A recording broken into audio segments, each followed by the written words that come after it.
ወንድሜን አገኘሁት። የእናቴን ልጅ አገኘሁት። ሞገስ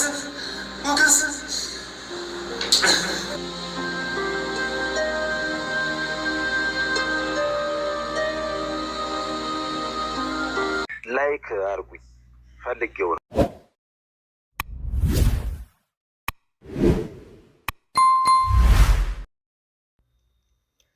ሰላም ጤና ይስጥልን። ውድና የተከበራችሁ የቻናሌ ቤተሰቦች ሰላማችሁ ይብዛልኝ። ምሳሌ ድራማ ደስ የሚልና አስተማሪ ብዙ ቁም ነገር ያለው ድራማ ነው ማለት ነው። ዛሬ እንግዲህ ብሩክን ለማስለቀቅ ያለው ፍጥጫ እንደቀጠለ ነው። መድብል ጀግናው፣ እንደዚሁም የመድብል የቀድሞ ወዳጁ የሆነው ሞገስም ሆነው ነገር ግን ያው ብዙ ፈተናዎች ውጣ ውረዶችን ቢኖሩበት ብሩክን ለማስለቀቅ በሂደት ላይ ይገኛሉ ማለት ነው። መንገዶቹ ሂደቶቹ በጣም አድካሚም ቢሆኑ ነገር ግን በስተመጨረሻ ብሩክን አግኝተውታል ማለት ነው። ብሩክን ለማግኘት ግን ብዙ ዋጋ ተከፍሏል። ብዙ ካራቴ፣ ብዙ እርግጫ ተከፍሎበታል ማለት ነው። እንግዲህ የመድብል የቀድሞ ወዳጁ በጣም ካራቴኛና ተደባዳቢ እንደሆነ ነው የምንመለከተው። መድብልም እንደዛው ጎበዝ ምት መቀበልና መምታት መመለስ የሚችል ጎበዝ ሰው ነው። ሞገስ ግን ከነሱ ተቃራኒ ነው። ነገር ግን መጨረሻ ላይ ስለደረሱ የጓደኛዬን እውነታውን ማወቅ አለብኝ፣ ምን ሁኔታ ላይ እንዳለ ማወቅ አለብኝ ስላለ ብቻ ስሜታዊ ሆኗል እንጂ ድብድብም አይችል ወይ መምታት አይችል፣ መመታት ብቻ ነው ማለት ነውና በስተመጨረሻ ግን አቋርጠው መንገድ ብዙ ውጣ ውረድ አለውና ገብተው ነበረ። ወደ ውስጥ ሲገቡ ግን ያላሰቡት ፈተና ያላሰቡት ውጣ ውረድ ነው የጠበቃቸው ማለት ነው። እንግዲህ የተወሰኑ ሰዎችን እዛ ውስጥ አግተው ያ ሁሉ ጠባቂ እዛ ውስጥ መኖሩ ግቢው እንግዲህ የታጋቾች ሳይሆን የመንግስት ግቢ ነው የሚመስለውና ያ ሁሉ ሰው እነሱን ለመጠበቅ የሰውን ሕይወት ለማበላሸት እዛ የተሰበሰቡ ብዙ ሰዎችን ብዙ ወጣቶችን በካራቴ የሰለጠኑ ይመስላሉና እዛ የሚታዩት እንዴት ገቡ ወደሚለው ሲሄድላችሁ እንግዲህ እየተንሿከኩ በየባርዛፉ በየጫካ ውስጥ ተንሿከው ሄዶ ነበረ። እንግዲህ ግንባር ቀደም ያደረጉት ሞገስን ነው። እንግዲህ ግንባር ቀደም ያደረጉበትን ሞገስን ስለማያውቁት አንተን ላያውቁክ ይችላሉ። ስለሆነ አንተ ቀድመ ሄደ ዘመኛውን ወይ ጠልፈህ መጣል ወይ ለኛ ምልክት ትሰጠናለህ፣ ዘረራውና እለፈ። ግን ምንም የሰው ህይወት ምንም እንዲሆን አንፈልግም ነበር ያሉና እንግዲህ የመድብል የቀድሞ ጓደኛውና መድብል ተደብቀው ሁኔታውን እያዩ ነበረ። ነገር ግን ሞገስ እየተንሿኮከ ሲሄድ አንዱ ከዛው ከግቢ እየወጣ ስልክ እያወራ ነበርና ተደብቆ የሚያወራውን ስልክም እየሰማ ነበር። መጨረሻ ላይ ሰውየው እንግዲህ ስልክ አውርቶ መለስ ሲል ሞገስን ይመለከተዋል። ሞገስም ሳያስነካ እባክህ ወንድሜ እዚህ አካባቢ ሽሮ ቤት አለ ወይ በማለት ነበር የጠየቀውና የምናባ ሽሮ ቤት ማን ላከህ ቢለው እንዴ አረማ ማንም አላከኝም፣ እዚህ ቤት ሽሮ ቤት ምናምን ካለ እዚህ አካባቢ እንድትጠቁመኝ ነው። ከሩቅ አገር ነው የመጣሁት፣ ለሰፈሩ ላገሩ እንግዳ ነኝ፣ እንድትጠቁመኝ ፈልጌ ነው በማለት ነው ያለውና በልበልበል ሽሮ ቤት በሞላ እዛ አካባቢ ሽሮ ቤት ሞልቶ የለ እንዴ? ምንድነው እዚህ ያመጣህ? ማን ነው ይላከክ? በማለት እንግዲህ ሰውየው ተጠራጥሮታል ማለት ነው። የተጠራጠረው እንግዲህ ስራቸውን ስለሚያውቁ ነው።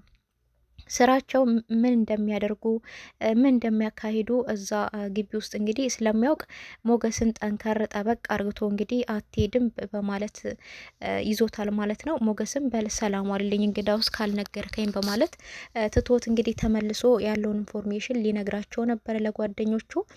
እሱ ግን የትም አትሄድም በማለት ነው አንገቱን ሲጥ አርግቶ የያዘውና ሞገስም እንግዲህ አረ ይቅርታ ወንድሜ ካጠፋው ይቅርታ አልኩህ እኮ እኔ ለሀገሩ እንግዳ ነኝ ለሰፈሩ እንግዳ ነኝ ብዬሃለሁ ሲለው አይ ለእኔ ግን እንግዳ አይደለህም፣ ፊትህ አዲስ አልሆነብኝም፣ የት እንደማቀህ ባላውቅም በደንቡ ነው ማቀህ ነው ያለውና አይ ይቅርታ ወንድሜ ምናልባት ተመሳስዬብህ ሊሆን ይችላል፣ እኔ የሰው መመሳሰል ችግር አለብኝ፣ ብዙ ጊዜ ሰዎች ይመሳሰሉኛል ነበር ያለውና አይ አንተስ እርግጠኛ ነህ? አቀሃለሁ፣ የት እንደማቀህ ባላውቅህም አቀሃለሁ፣ ማን የላከህ ማን ነው ስንት ሆናችሁ ነው የመጣችሁት? ቶሎ ብለህ ተናገር ብሎ እንግዲህ አንገቱን ሴት አርግቶ ነው የያዘው ማለት ነው።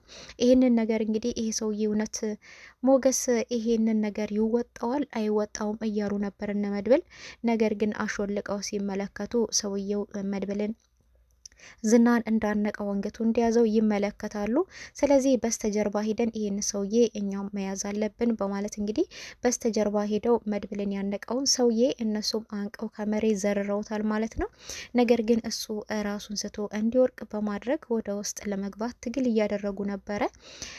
ወደ ውስጥ ቢገቡም እንግዲህ ቶክስ አለ፣ ካራት ያለ፣ ቦክስ አለ፣ ብዙ ነገር ነው ያለውና መድብልና የመድብል ወዳጁን አለማድነቅ አይቻልም። በዚህ ውስጥ እንግዲህ ሞገስም ትልቅ ሚና ተጫውቷል ማለት ነው። ነገሮችን በሲስተም ቢሆንም የሚያስኬደው ትልቅ ሚና ተጫውቷል። ብዙ ፈተናዎች ነበሩት። ራስ መሳት፣ መውደቅ፣ መድማት፣ መንፈንከት ምናምን ብዙ ነገሮች ነበሩ። ነገር ግን አንደኛውን የት ነው ያደረጋችሁት ብሩክን ተናገር ቢባል በፍጹም ሊናገር አልቻለም ማለት ነው። አላቅም እኔ ብሩክ የሚባል ሰው እዚህ ግቢ ውስጥ የለም በማለት እንግዲህ ሽምጥጥ አርግቷቸዋል። እሱም እንግዲህ ደብድበውት ራሱን እንዲሴት አርግተው ወደ ውስጥም እየገቡ ነበረ። በጣም የሚገርመው ደግሞ የመድብልን ቀድሞ ወዳጁን እንግዲህ ስሙን ባናቀውም የመድብል ቀድሞ ወዳጁ እንለዋለን ማለት ነው። ለሁለት ሰው እየተፋለሙት ነበረ እንግዲህ ከግራ ተቀኝ ብለው መጨረሻ ላይ ራሱን ስቶ ወርቆ ነበረ። እንግዲህ አፈር ልሶ ተነስቶ ድጋሜ እነሱንም ዘርሯቸው ወደ ውስጥ ለመግባት ተገዷል ማለት ነው።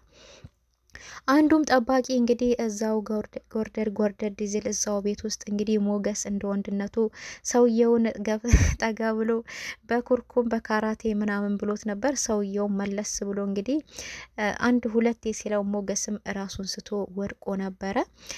መጨረሻ ላይ ግን እንደምንም ብሎ ተነስቶ ወንድሞቹ ወይም ደግሞ ጓደኞችን እያገዘ ይገኛል ማለት ነው። እዛ ግቢ ውስጥ ብሩክ ብቻ ሳይሆን ያለው ብዙ ሰዎች ሌሎች ሰዎችም እንዳሉ ተመልክተናልና አንድ ቆንጅዬ ሴትም እዛ እንግዲህ ቁጭ ብላ አቶ ዝና ሄዶ እሷንም እንግዲህ አንቺ ቆንጆ ልጅ እዚሁ ተኝተሻል አይደል? ዝም ብለሽ በይ አሁኑኑ ወደ ቤተሰቦችሽ ደውለሽ 500,000 ብር አካውንት ላይ እንዲያስገቡ ታዝዣቸዋለሽ በማለት ነበር ያላትና እሷም እናንተ ምን አይነት ጨካኝ ናችሁ? ምን አይነት አውሬ ሰዎች ናችሁ? ሳውዲ እንልክሻለን ብላችሁኝ አምጥሳችሁኝ እዚህ እኔ ቤተሰቦቼ እኮ በሬ ሸጠው እኮ ያላቸውን ሸጠው እኮ ነው ወደዚህ ይላኩኝ። እንዴት እንደዚህ ትጫወቱብኛላችሁ? ምንድን የቀራችሁ ከኔ ስጋዬን፣ ማንነቴን፣ ህይወቴን ሁሉ እኮ አበላሻችሁት ብትለው እሱ እንግዲህ እኔ ስለዚህ ምንም አያገባኝም ነበር ያላስጨካኙ ዝናና እኛ ስራችን ነው የምንኖረው፣ በሰው ገንዘብ ነው፣ በሰው ላብ ነው እና ሰርተ እንድንበላ ፈልገሽ ነው። ስለዚህ ከፈለግሽ አሁን ሰጥሻለሁ፣ አካውንቱን እምልክላቸው አካውንት ላይ አባትሽ ይሄንን ብር ያስገቡ ነበር ያላትና እሷም አባቴ እኮ ደሃ ነው፣ ኬት ያመጣል? ያለውን በሬ እኮ ሸጦ ነው ልጄ ሳውዲ ሀገር ሄዳ ታሳርፈኛለች ብሎ ወደዚህ ላከኝ ነበር ያለችውና አይ እንግዲህ እኔ አገባኝም ኩላሊታቸውን ሽጡ በያቸው ነበር ያላትና እሷም ምንድን ነው ከኔ የምትፈልጉት? አረባካችሁ ልቀቁኝም እያለችም እየተማጸነችም ነበረ። እሱም ግን አልለቅሽም፣ ሚስቴ ጠፍታ ሄዳለች፣ ከርታኛለች፣ ትታኝ ሄዳለች። በቀጣይ ምናልባት ሚስቴ አንቺ ትሆኛለሽ ነበር ያላትና እሷም በጣም ነው እየደነገጠችው። እንግዲህ እዚህ ጋር የምንመለከተው እና አቶ ዝናና ጓደኛው እንግዲህ ግብረ አበሮቹ የሴቶች ልጆች ጓደኛቸውን የሴቶች ልጆች ህይወት ብቻ ሳይሆን የወንዶችንም ሴቶችንም በአጠቃላይ የብዙ ሰው ህይወት እያበላሹ እንደሆነ ነው የምንመለከተው ማለትና እንደዚህ አይነት ሰዎች ደግሞ መውደቅ አለባቸው፣ መሸነፍ አለባቸው፣ እውነቱ መውጣት አለበት ማለት ነው።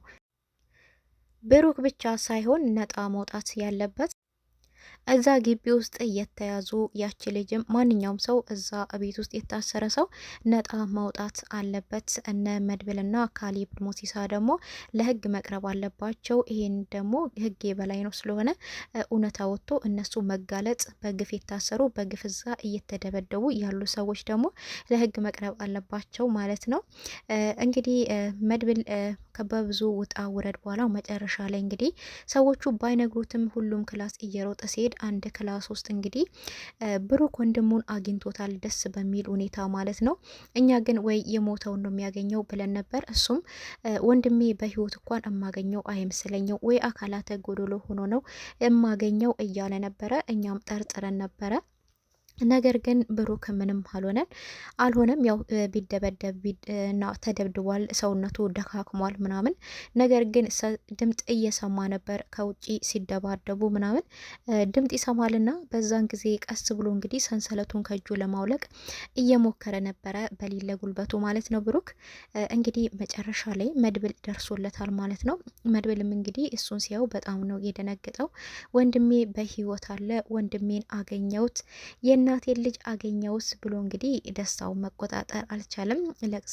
ለቅሶ በለቅሶ ነው የሆነው በአጠቃላይ ማለት ነውና ምንም ቢደካክምም ያ መደካከሙ እሱን አላሳሰበውም። እሱ ይህ ወንድሜን በህይወት አገኘዋለሁ የሚለው ነበር ያሳስበውና እንግዲህ በጣም ደስ ይላል። እሱም እግዚአብሔር ይመስገን ወንድሜን በህይወት አገኘሁት የእናቴን ልጅ እያለ እንግዲህ እቀፍ አርግቶታልና ሞገስ አግኝቼዋለሁ ብሩክን እባክህኑልኝ እያለው ነበረ። ሞገስም እንግዲህ ከተመታበት ሮጦ ሄዶ ተነስቶ ደርሶለት ሰንሰለቱን እየፈታለት ይዘውት እየወጡ ይገኛሉ ማለት ነው። ነገር ግን እዛ ውስጥ ጠባቂዎቹ ሁላቸውም ራሳቸውን ስተው ወዳርቀዋል። እንግዲህ እሱን አንጠልጥለውት ይዘውት እየወጡ ባሉ ጊዜ ግን መጨረሻ ላይ እየገጠማቸው ነገር በጣም ከባድ ነውና አንዱ እንደምንም ብሎ ተነስቶ እንግዲህ መሳሪያ ሊተኩስባቸው ሲል ሞገስ እንግዲህ ብሩክ ምንም መሆን እንደሌለበት ስለሚያውቅ ፊቱ ወደ እሱ መልሶ በፍጹም ብሩክማ አትመታውም ሲል እንግዲህ ተኩሶ ሞገስን መቶታል ማለት ነው። በዛን ሰዓት እንግዲህ ብሩክን መድብል ይዞት እየሄደ ነበረ። ሞገስ ግን ራሱን ስቶ ወድቋል፣ ተተኩሶ ተመቷል። ግን ምንም አይሆንም። ሞገስ ምንም መሆን የለበትም፣ ጨረፍታ መሆን አለበት። ራሱን ስቶ ወድቋል። የመድብል የቀድሞ ወዳጁም እዛው ከአካባቢ ነበረና ሌሎቹን ሰዎች እንዳይነሱ እንግዲህ እየረጋገጣቸው ነበረ። በስተመጨረሻ ላይ እንግዲህ አንዱ መጥቶ መድብልንም ተወክሶ ሊመታው ሲል እንግዲህ ሽጉጡን በካልቾ በማለት ጥሎበታል ማለት ነው። እሱንም መጥቶ ዘርሮታል። እንግዲህ ሞገስም ራሱን ስለሳተና ስለወደቀ እሱ ሞገስን እየጎተተ ይገኛል። ደግሞ መድብልም ወንድሙን ይዞ እየሄደ ይገኛል። በሰላም ይወጣሉ። ሞገስ ምን ይሆናል እንግዲህ ምንም አይሆንም የሚል ተስፋ አለን። በሰላም ከዛ ግቢ ይወጣሉ የሚል ተስፋ አለን ማለት ነው። ነገር ግን ሞገስን ተኩሶ የመታው ሰውዬ መጨረሻ ላይ በተደጋጋሚ ተኩሶ መቶታል ማለት ነው። እሱ አይነሳም። ነገር ግን ሌላ መንገድ ላይ ካልገጠማቸው በስተቀር ማለት ነውና ብሩክ በሰላም ይወጣል፣ በሰላም ወደ ቤቱ ይገባል የሚል ተስፋ አለን። ምሳሌም እንግዲህ ቅድስትን ተነሺ ቤት እናስተካከል፣ ዛሬ አባዬ ይመጣል እያለቻት ትገኛለች። የልጅ ነገር እንግዲህ እያስጨነቀቻት ነው። ብሩክ ደግሞ ይመጣል አይመጣም የሚለው ነገር ጥርጣሬ ስለነበረባት ምንም ቦታ ማስተካከልም አትፈልግም። ማህሌትም እንግዲህ እጅሽን ስጪ ወይ ታገር ጥፊ እያለቻት ትገኛለች። ኤፍራታ ማለት ነው። ኤፍራታ ግን የት ነው የሚሄደው ስራዬስ ቤቴስ እያለ ትገኛለች። እንደዛ ከሆነ በ7 ክንድ ሳጥን እስከምትቀበሪ ድረስ ዘንበለሽ ተቀመጪ እያለቻት ነበርና እንግዲህ አቶ ዝናም አረፈም ሂጅና መድብል ጋር ልክሻለው ያላቸውን ንብረት ሸጠው ወንድማቸውን ያስለቅቁ። ወደ 50 ሚሊዮን ብር ነው ብሩክ ወንድማቸው ያከሰረን። ስለዚህ ያላቸውን ንብረት ሸጠው ወንድማቸውን እንዲያስለቅቁ ትነግሪያቸዋለሽ። እሱ በህይወትና በሞት መካከል ነው ያለው። በህይወት ተተረፈ ግማሹን ብር ይክፈሉ፣ ወንድማቸውን እንለቅላቸዋለን እያላት ነበርና እሱ እንግዲህ እንዴ እናንተ ናችሁ እንዴ የያዛችሁት ብሩክን ስትለው ዝም በይ ይሄ አያገባሽም፣ ያልኩሽን መልእክት ብቻ ሂጅና ለመድብል አድርሺ ነበር ያላትና እንግዲህ በገንዘብ ለመደራደርና ገንዘብ ተሰጥቷቸው ብሩክን ለመልቀቅ ነው ሀሳባቸው። እንግዲህ ጀግኖቹ እነ መድብል እነ ሞገስ ግን ቀድመው የብሩክን ህይወት ደርሰውለታል። ብሩክ እንግዲህ በሰላም ተገኝቷል ማለት ነው። በቀጣይ እንግዲህ ምንም ቢደካክምም ይመጣልናል፣ ወደ ቤቱ ይገባል፣ በሰላም ይወጣሉ የሚል ተስፋ አለን። በቀጣይ ቪዲዮ እስከምንገናኝ ቸር ሰንብቱ። ላይክ አርጉኝ ፈልጌው